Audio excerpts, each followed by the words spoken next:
오늘 로마서 28번째입니다.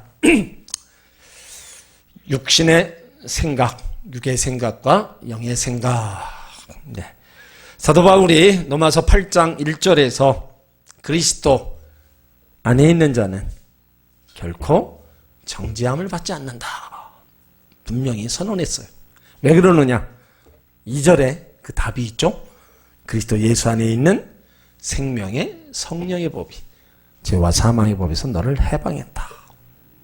그러는지, 그러므로 누구든지입니다. 근데 누구든지가 어디 안에 있어야 돼요? 그리스도 예수 안에 있어야 된다는 거예요. 예수 밖에 있으면 해당이 없는 겁니다. 그런데 예수 안에 있으면 새로운 피조물로 정죄받지 않고 새로운 사람이 되는 거예요. 죄와 사망과 저주와 질병에서 참 자유와 해방을 얻는 겁니다. 그리스도 예수 안에 있는 자에게 주시는 참 자유와 기쁨과 해방입니다. 그리고 오늘 8장 3절로 4절을 보면 율법이 육신으로 연약하여 할 수 없는 그것을 하나님은 아시나니 곧 죄를 인하여 자기 아들을 죄 있는 육신의 모양으로 보내어 육신의 죄를 정하사 육신을 쫓지 않고 그 영을 쫓아 행하는 우리에게 율법의 요구를 이루어지게 하심이니라. 바울의 놀라운 선언을 했어요. 그리고 오늘 5절부터 11절 사이에는 육신이라는 단어가 6번, 영이라는 단어가 9번 나옵니다. 그러니까 생의 두 원리를 다루고 있어요. 인생이 무엇이냐 하는 문제는 여러분 우리 인류의 역사와 함께 끊임없이 연구해온 과제입니다. 그래서 어느 철학, 어느 종교를 막론하고 인생이 무엇이냐 이거를 늘 파헤치고 있었어요. 근데 이것을 가리켜 소위 인간학이라고 합니다. 인간학은 대체로 세 가지로 나눕니다. 인간을 완전히 육으로 보는 견해예요. 이 사상 학자들은 유물사관이라고 합니다. 이 사상은 사람들에게 정신이 있는 것을 인정하지만 그 정신 가치가 따로 있는 것이 아니고 오직 육체가 살아있는 동안에만 육체에 매여있는 하나의 기능이라고 하는 학설입니다. 그러니까 정신을 육체의 기능 중에 하나로 보는 것, 인간의 모든 것은 육체 중심 세계관으로 보는 거예요. 그리고 이원론적 세계관이 있습니다. 이 사상은 헬라를 중심으로 해서 많은 철학자들이 동의해 왔어요. 육체와 정신, 몸과 영혼을 따로따로 분리해서 이원론적으로 생각하는 거예요. 그런데 표면적으로는 이원론적인 입장이지만 실제로는 육체적인 가치를 정신적 가치에 비해 아주 낮추어 생각하고 있습니다. 육체적인 것은 속되고 더럽고 추하다고 해서 정죄합니다. 육체적인 욕망을 학대하는 거예요. 그래서 먹고 싶은 욕망은 나쁜 것이요. 생식 본능은 아주 더러운 것이라고 생각합니다. 그러니까 형식적으로 이원론적으로 말하고 있지만 내용적으로 보면 정신만이 본질이고 육체는 가치 없는 것으로 생각하고 있어요. 그리고 우리가 기독교에서 말하는 인간학은 어떤 거냐? 신앙적인 인간학은 뭐예요? 인간은 정신이다, 물질이다 나누어 보는 게 아닙니다. 인간은 하나님이 창조한 하나님의 형상이라는 겁니다. 그래서 기독교의 인간학은 육과 영을 나누어서 따로 생각하지 않고 합해서 생각합니다. 그러니까 육신도 영혼도 종합적으로 보는 거예요. 근데 오늘 우리가 읽은 본문을 보면 사도 바울이 이론적 방법으로 말씀하고 있는 것처럼 느껴요. 참 생명, 진정한 생애. 이원론적으로 말씀하는 것처럼 느끼지만 결국엔 참 생명, 진정한 생애 실제를 이렇게 말하고 있는 그런 모습이에요. 우리 사람은 언제나 하나님의 형상으로 지음받았습니다. 그런데 아담이 타락이요, 죄악에 물들어 있고 타락하게 되었어요. 하나님 인간으로 정말로 보시기에 좋게 아름답게 만들어놨는데 타락되어진 형상을 입고 이제 지금까지 죄에 얽매여서 살아가고 있습니다. 이게 하나님의 형상으로서의 인간과 타락되어진 인간으로 볼 때 둘로 보이기도 해요. 그렇지만 생의 원리를 실제적으로 소개하는 의미, 오늘은 그것이 아니라는 거예요. 그래서 오늘 본문에 육에 속한 사람과 영에 속한 사람을 나누어 놨어요. 자, 5절로 6절을 같이 읽습니다. 육신을 쫓는 자는 육신의 일을, 영을 쫓는 자는 영의 일을 생각하느니 육신의 생각은 사망이요 영의 생각은 생명과 평안이라. 자, 이 말씀은 한 사람에게 영에 속한 부분과 육에 속한 부분이 동시에 따로 있다는 의미가 아닙니다. 사람들 중에는 영에 속한 사람과 육에 속한 사람이 따로 있다는 말이에요. 소속의 문제를 말하고 있는 겁니다. 여러분, 동상이몽이라는 말이 있죠. 한 이불에서도 서로 다른 꿈을 꾸고 있다는 거예요. 생각이 다르고 꿈이 다르고 관심이 다르고 운명까지 달라지는 거예요. 그러니까 예수 믿지 않는 사람, 주일날 세상으로 가고 싶고, 예수 믿는 사람은 교회 가고 싶다는 거. 결국 한 사람은 지옥으로, 한 사람은 천당으로 가게 된다는 거예요. 그러니까 이것은 사도 바울이 말하고자 하는 본문의 내용입니다. 사람은 다 같은 사람인데 소속이 다르다는 거예요. 우리 모두는 다 그리스도 예수의 사람입니다. 우리는 육의 사람이 아니고 영의 사람이에요. 육신을 쫓아 살지 않고 영을 쫓아 사는 사람들입니다. 우리가 이런 걸 생각하면 하나님의 은혜와 사랑을 지금 받고 있는 하나님의 자녀들이에요. 그렇다면 우리가 더 이상 육신을 쫓아서 살지 말고 영의 사람이 되어서 성령님의 인도함을 받아서 사는 삶이 마땅하다는 겁니다. 바울은 영으로서 자기 육체를 쳐서 복종시키면서도 육의 사람이 아닌 영의 사람답기 위해서 날마다 몸부림쳤다고 얘기하고 있어요. 그래서 바울은 나는 날마다 죽노라. 그 육에 일어나는 그 육의 사람의 모습들을 날마다 쳐서 복종시키느냐고 그는 날마다 죽노라고 고백했어요. 그러니까 오늘 5절에 육신을 쫓는 자는 육신의 일을, 영의 일을 쫓는 자는 영의 일을 생각한다. 그러니까 사람의 마음속에는, 속사람은 뭐예요? 마음에 따라서 생각이 달라져요. 마음에 따라서. 아름다운 산을 볼 때 느끼는 감정이 다르죠. 미술가는 한 폭의 그림으로, 음악가는 뭐 전원 음악을 생각할 수가 있고, 신혼부부들은 저곳에 달콤한 보금자리를 지을 것을 또 생각할 수 있어요.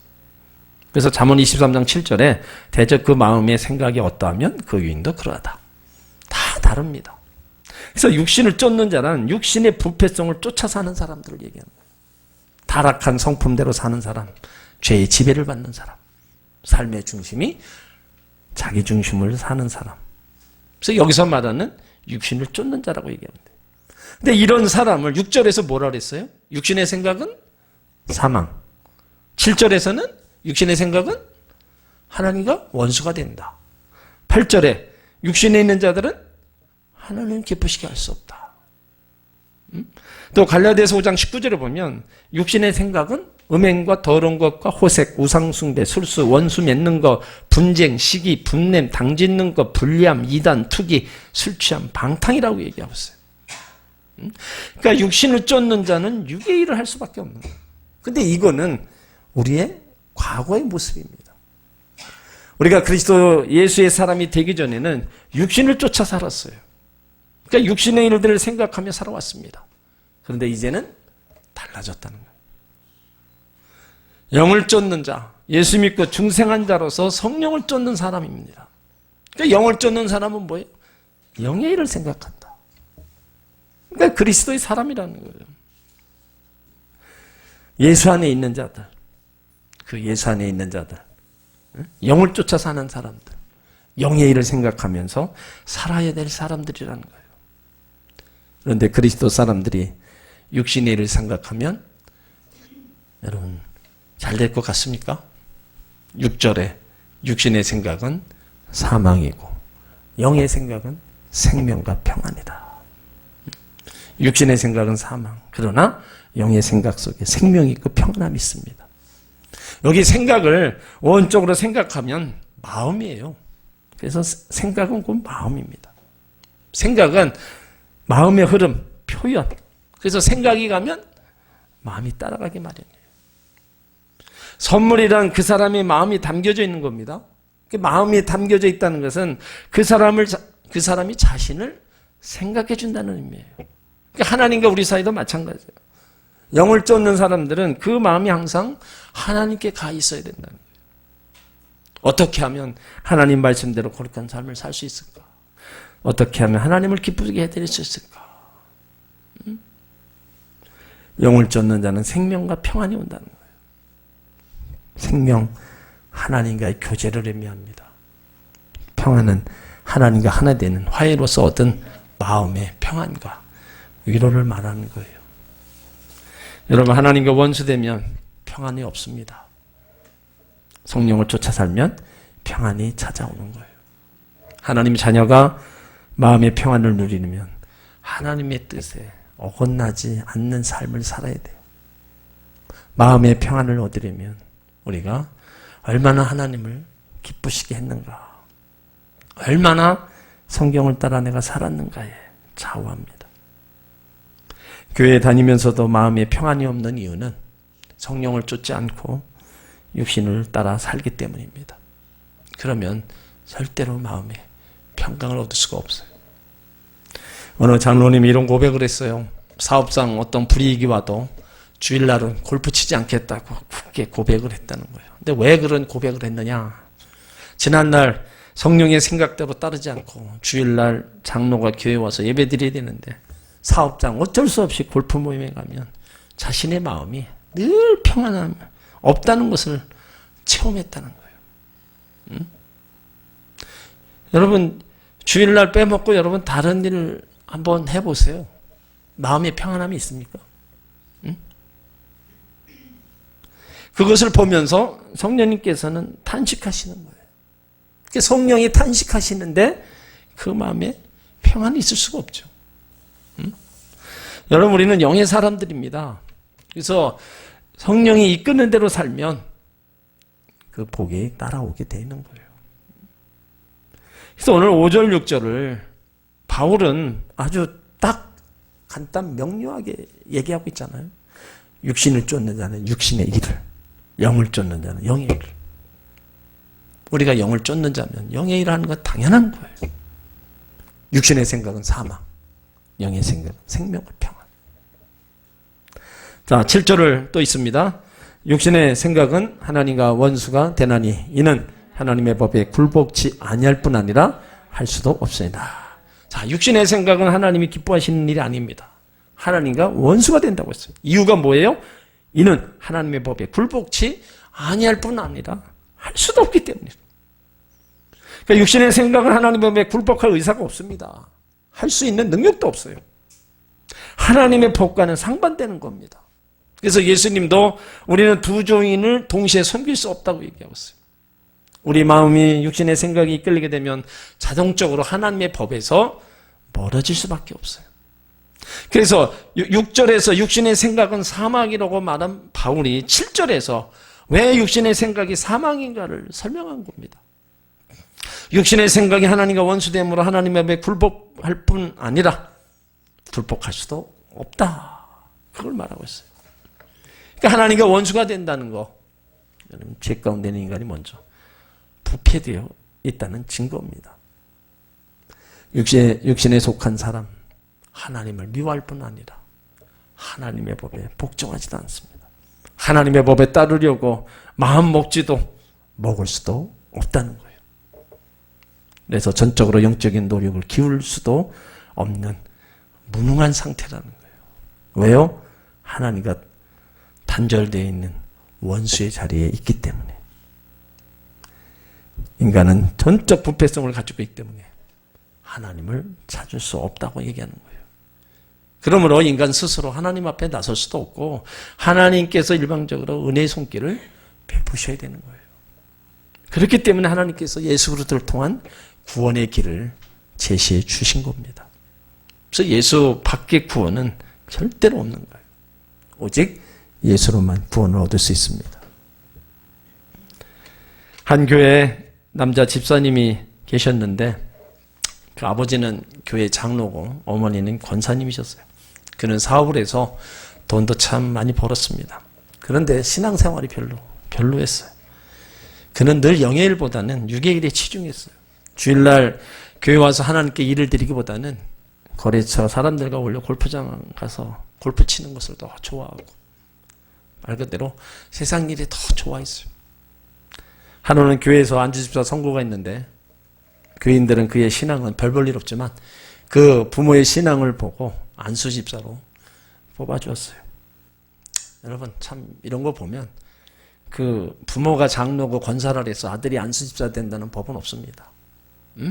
근데 왜 뽑아줬는지는 모르겠지만 그래도 신앙생활 잘하라고 뽑아줬겠죠. 그런데 열심을 내야 되는데 정신을 차리지 못하고 늘 예전에 하던 일만 계속 하는 거예요. 결국 하나님이 그를 너무 사랑하시니까 깨우치기 위해서 손을 드셨는데 어느 날 갑자기 몸이 아파 병원에 가서 진단을 받으니까 위암 3기가 나와요. 그러니까 의사는 그의 배를 갈라보니까 더 이상의 손을 쓸 수가 없어서 다시 덮어버리고 말았어요. 그리고 그의 생명이 가물가물 꺼져갑니다. 그는 마지막 순간에 흐느끼면서 이런 유언을 남겼어요. 잘 들어보세요. 내 사랑하는 아내, 사랑하는 자녀들아, 하나님이 나를 사랑하셔서 내게 장로님, 권사님의 부모를 주셨고 나로 하여금 어릴 때부터 예수님 믿게 하셨건만 내가 하나님의 크신 사랑과 은혜를 깨닫지 못했구나. 이 형편없는 나를 그래도 하나님이 쓰시겠다고 안수 집사로 뽑아주셨건만 그래도 내가 깨닫지 못하고 정신을 차리지 못했구나. 나를 그대로 내버려두면 내 육신, 내 영혼이 둘 다 지옥에 갈까봐 하나님은 내 육신은 불러가시고 내 영혼은 구원해 주셨구나. 얘들아, 너희들은 어찌하든지 예수님 잘 믿고 늘 하나님을 기쁘시게 하는 삶을 살아라.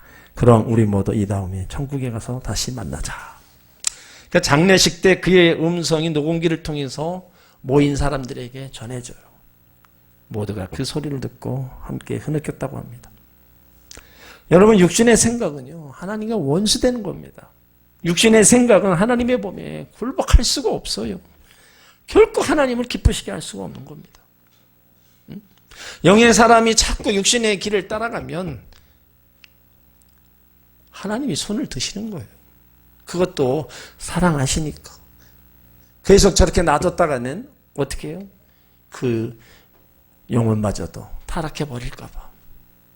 그 영혼은 구원하시기 위해서 징계하셔서라도 하나님은 사랑하셔서 그를 데려가시는. 그러니까 영의 일을 해야 될 사람들이 자꾸 육신의 일을 쫓아가면 여러분 결국엔 그 일은 끝에 가서는 하나님께 심판을 받는 거예요. 그래서 8절에 있는 말씀처럼 육신에 있는 자들은 하나님을 기쁘시게 없습니다. 너무 사랑하시기 때문에 우리가 육신의 사람처럼 육신의 생각이 골똘할 때 우리를 쳐서라도 영의 사람으로 바꾸고 마시는 겁니다. 그래서 7절에 육신의 생각은 하나님과 원수된다는 논리에 의해 필연적으로 초래되는 결과를 말씀하고 있어요. 육신에 쫓는 자, 육신의 일을 생각하며 이에 따라 육신을 하게 됩니다. 육신에 속한 자, 하나님의 뜻에 전혀 관심이 없고 그에게 나오는 모든 행동은 하나님을 기쁘게 할 수 없는 겁니다. 이것이 죄의 법 아래 있는 자들의 실상이라는 거예요. 야고보서 4장 4절에 보면 세상과 벗된 것이 하나님의 원수임을 알지 못하느뇨. 그런즉 누구든지 세상과 벗이 되고자 하는 자는 스스로 하나님과 원수되게 하는 것입니다. 맞는 말이죠. 하나님과 원수된 자들이 어떻게 하나님을 기쁘시게 할 수 있는가. 육신의 부모에게도 말을 안 듣고 사고치는 애들을 여러분 그 부모가 그 자식으로 인해서 기쁨을 얻겠어요? 말 잘 듣고 순종할 때 부모는 그 자식을 통해서 기쁨을 얻을 수가 있는 것입니다. 여러분 하나님 기뻐하시는 생활이 뭡니까? 하나님은 피조물인 우리에게 제일 기쁨을 받으시는 거 바로 예배라는 겁니다. 시편 29편 2절에도 여호와 이름에 합당한 영광을 돌리며 거룩한 옷을 입고 여호와께 경배할지어다. 감사함으로 영광을 돌려야 된다는 거예요. 그래서 하나님 백성들은 감사하는 백성들, 은혜에 감사하며 일상에 주신 모든 것에 바로 감사하는 거. 이것이 하나님 백성들의 모습이라는 거예요. 또 말씀대로 살아야 된다는 거죠. 로마서 7장 22절에 내 속에 내 속사람으로는 하나님의 법을 즐거워한다. 예레미야 15장 16절에도 내가 주의 말씀을 얻어먹어 싸우니 주의 말씀은 내게 기쁨과 내 마음에 즐거움이니이다. 그러니까 육신에 있는 자들은 하나님을 기쁘시게 할 수 없는 거. 그러나 영에 속한 사람들은 얼마나 하나님을 기쁘시게 해드릴 수 있다는 거예요. 여러분, 하나님을 기쁘시게 한다면 어떤 일이 일어나요? 시편 37편 4절에 여호와를 기뻐하라. 저가 내 마음의 손을 이루어진다. 엄청난 거예요. 하나님을 기쁘시게 하면 네 소원을 이루어진다. 부모 마음을 기쁘게 하면 부모는 그 자식이 원하는 것을 해주는 것과 똑같다는 겁니다. 그러므로 소원이 있고 바람이 있다면 우리가 기도하는 건 맞아요. 그 전에 먼저 하나님이 기뻐하는 일을 먼저 해보라는 거예요. 그러면 하나님이 그 소원을 이루어 주신다는 거예요. 우리는 육신에 있는 자들이 아닙니다. 우리는 영에 속한 자들이에요. 영에 속한 자답게 하나님의 기쁨이 되고 보람이 되는 그런 삶을 우리는 살아가야 될 줄 믿습니다. 자, 9절을 다 같이 읽습니다. 만일 너희 속에 하나님의 영이 거하시면 너희가 육신에 있지 아니하고 영에 있나니 누구든지 그리스도의 영이 없으면 그리스도의 사람이 아니라. 자, 누가 그리스도의 사람입니까? 그리스도의 영이 있는 자가 그리스도의 사람이라는 거예요. 아무리 윤리적으로 완벽하고 도덕적으로 착하게 산다 할지라도 그 속에 그리스도의 영이 없으면 그는 그리스도의 사람이 아니라는 거예요. 비록 우리 부족하고 연약할지라도 성령께서 우리 마음속에 계시기 때문에 우리가 바로 그리스도의 사람이라는 겁니다. 요한복음 3장에 보면 니고데모가 나오죠. 그는 참 바리새인이었고 하나님 말씀 율법을 잘 지켰던 그런 유대인의 관원입니다. 사회적으로도 지위가 높고 명망이 있는 사람이에요. 이스라엘 사람들이 선생이라고 불러요. 백성들을 가르칩니다. 도덕과 윤리적으로 가르쳤던 사람이에요. 그럼에도 불구하고 예수님은 니고데모를 향하여 거듭나라고 얘기를. 거듭나지 아니하면 하나님 나라에 들어갈 수도 없고 볼 수도 없다고 얘기합니다. 왜 예수님이 니고데모에게 그런 말씀하셨어요? 니고데모는 아직 그리스도 사람이 아니었기 때문입니다. 그는 영에 속한 사람이 아니고 육에 속한 사람이었다는 거예요. 그 지위가 아무리 높고 명망을 있는 위대한 사람이라 할지라도 그리스도의 영이 없으니까 그리스도의 사람이 아니니까 예수님은 그에게 거듭나라. 그리스도의 사람이 되라. 얘기한 거예요. 우리는 니고데모처럼 도덕적으로나 윤리적으로 완벽한 사람이 될지는 모르겠어요. 그렇지만 그럼에도 불구하고 그리스도의 사람이라는 거예요. 왜 그래요? 예수님이 내 안에 거하고 우리가 예수님 안에 거하기 때문입니다. 우리에게 그리스도의 영이 함께하기 때문입니다. 누구든지 그리스도의 영이 없으면 그리스도의 사람이 아니다. 여러분, 이 말씀은 굉장히 중요한 말씀입니다. 이 말씀을 더 깊이 음미해 보면 모든 그리스도인에게 성령이 함께한다는 뜻입니다. 오늘 저 여러분 심령 속에 성령이 내주하고 있음을 믿으시기 바랍니다. 성령이 우리를 예수 그리스도로 구주라고 고백하게 만들었고 그리고 하나님을 찬양하며 기도할 수 있게 인도해 가신다는 거예요. 그래서 그리스도의 영은 성령을 의미합니다. 그리스도인, 그리스도 영이 거하는 사람이라는 거예요. 그리스도 안에 사는 사람, 그 형상을 닮아가는 사람, 그를 위해 사는 사람, 다 그리스도인이라고 말할 수 있습니다. 또 그리스도인은 그리스도를 따라가는 사람이라는 거죠. 그러니까 우리 안에 성령으로 말미암아 하나님의 사람이 되어서 온전히 그리스도인답게 살게 만들고 따라가게 만들고 의지하며 살아가게 하는 그 영, 그 성령, 그것이 우리 안에 지금 내주하고 계신다는 거예요. 그러니까 우리는 이 성령을 소멸치 말아야 된다는 거예요.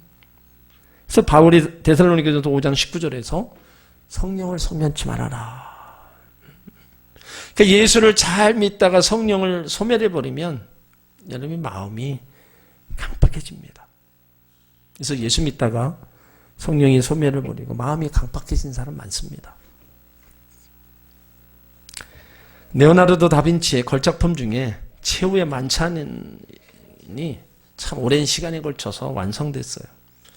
다빈치는 예수님의 모델을 오랫동안 찾았어요. 어느 날 로마 교회에서 성가대원으로 활약하고 있는 반디엘이라는 청년을 만납니다. 이 청년은 모든 면에서 예수님의 모델로 제격이었어요. 그래서 이 청년을 모델로 해서 예수님의 모습을 완성시켰어요.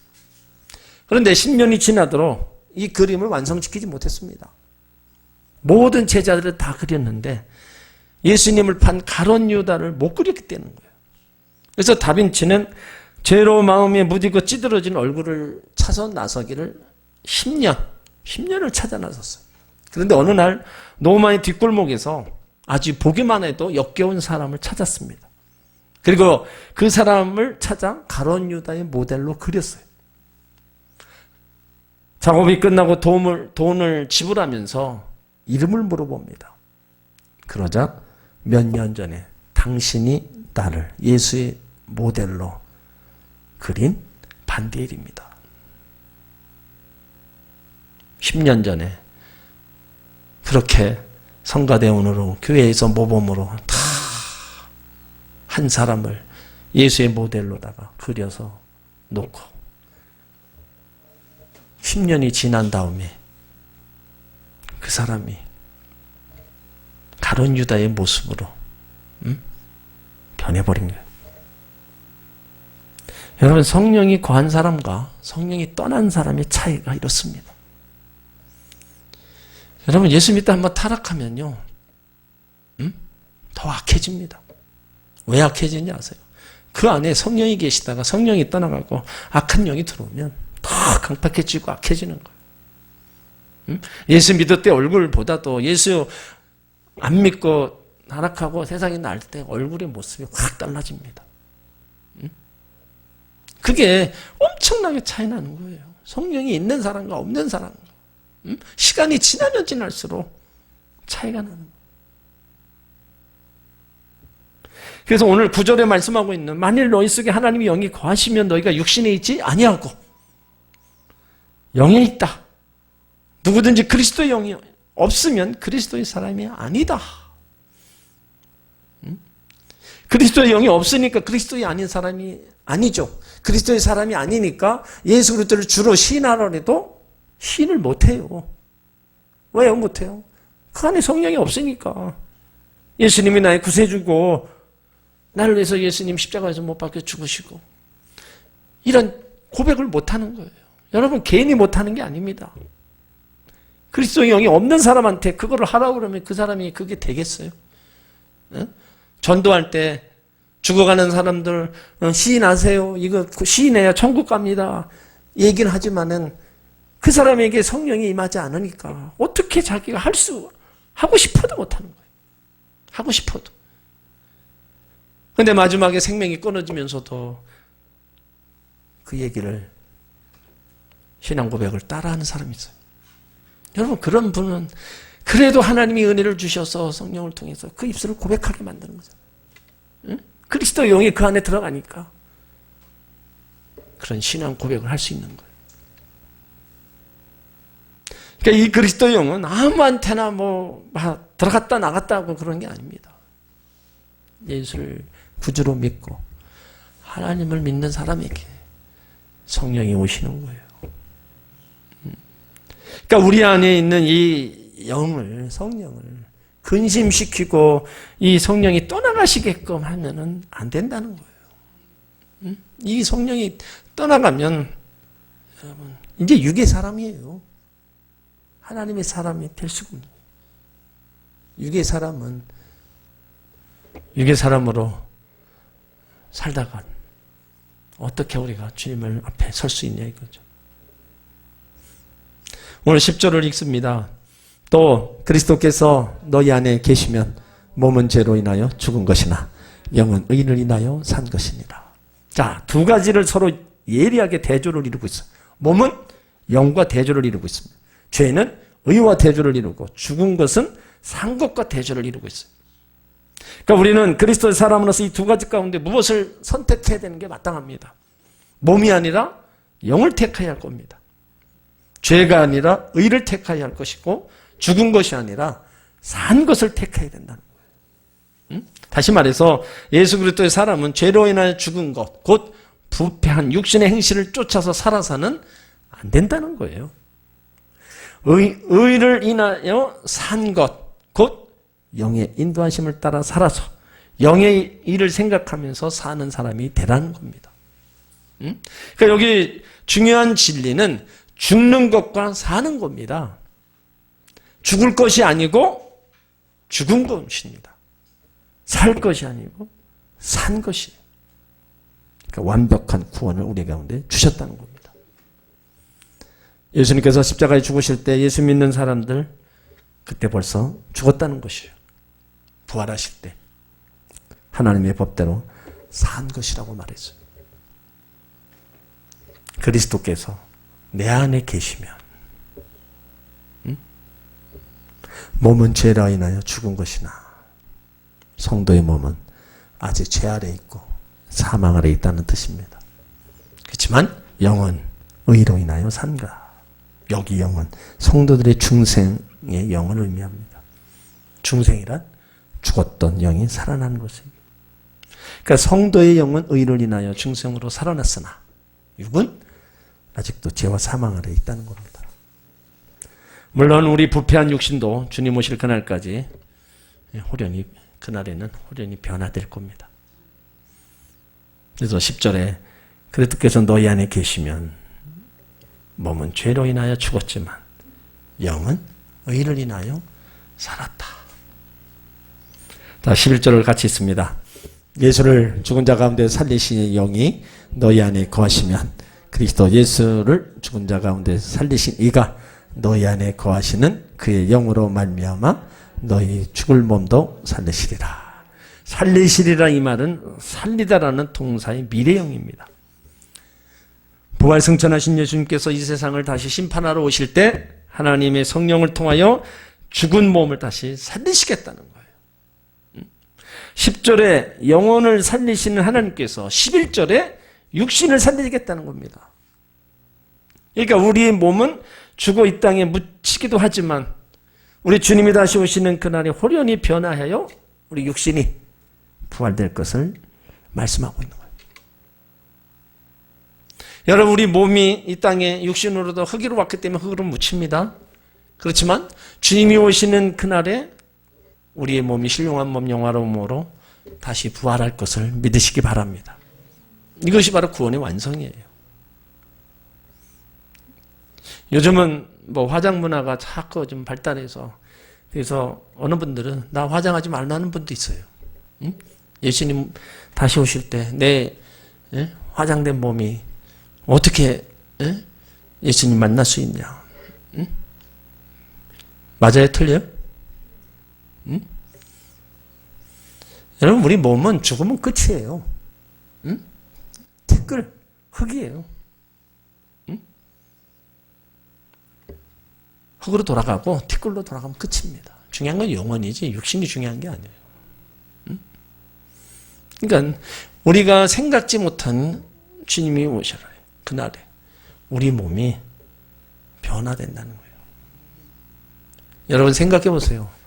7, 80 먹어서 할머니, 할아버지 돼서 죽었는데 예수님 오셨을 때도 그 모습으로다가 주님 앞에 선다면은 어떤 모습이겠어요? 응? 그냥 내 나이 먹은 모습 그대로 그냥 추한 모습 그대로 그냥 주님 앞에 서게 만들어 놓으시겠어요? 응? 그렇게 안 하셔요.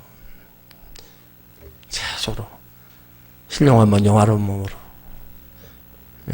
변화시켜서 주님 앞에 서게 하신다는 거예요. 우리 주님이 그런 분이신데 그 자녀들을 그렇게 놔두겠어요? 그러니까 그런 날이 우리 앞에 펼쳐진다는 거예요. 고린도전서 15장 13절을 보면 만일 죽은 자의 부활이 없으면 그리스도도 다시 살지 못하였으리라. 고린도전서 15장 20절 이제 그리스도께서 죽은 자 가운데서 다시 살아 잠자는 자들의 첫 열매가 되셨다. 예수님이 살아나신 첫 열매입니다. 그를 믿는 사람들이 다 첫 열매 되신 예수님과 더불어 다 살아난다는 거예요. 예수님 오시는 그날에 우리 부패한 육신도 변화될 것입니다. 썩을 것이 썩지 않을 것으로 바뀔 것입니다. 신령한 몸이 바로 육신의 몸은 신령한 몸으로 바뀔 거예요.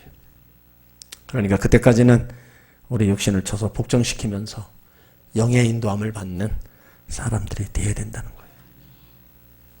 사도 바울은 육신에 속한 모든 일들을 더럽고 냄새나는 배설물로 여겼어요. 그는 오직 예수 그리스도만 바라보면서 성령의 인도함을 따라 살아가는 사람이었습니다. 우리가 살아가다 보면 우리 육신의 부패한 육신 때문에 영과 육의 갈등 속에 살아갈 때가 많습니다. 그래야 할 때 육신의 사람처럼 육신의 일에 치중하지 말고 그리스도 사람답게 육신을 쳐서 복종시키며 성도의 인도함을 따라가는 저와 여러분이 되어야 될 줄 믿습니다. 몸은 죄로 인하여 죽은 것입니다. 그러나 영은 의로 인하여 산 겁니다. 잠시 잠깐 세상 죄로 인하여 죽은 몸의 행실을 따라서 살아서는 안 됩니다. 날마다 우리 몸을 쳐서 복종시켜서 영을 쫓아 영의 일을 생각하며 살아가는 저와 여러분이 되어야 될 줄 믿습니다.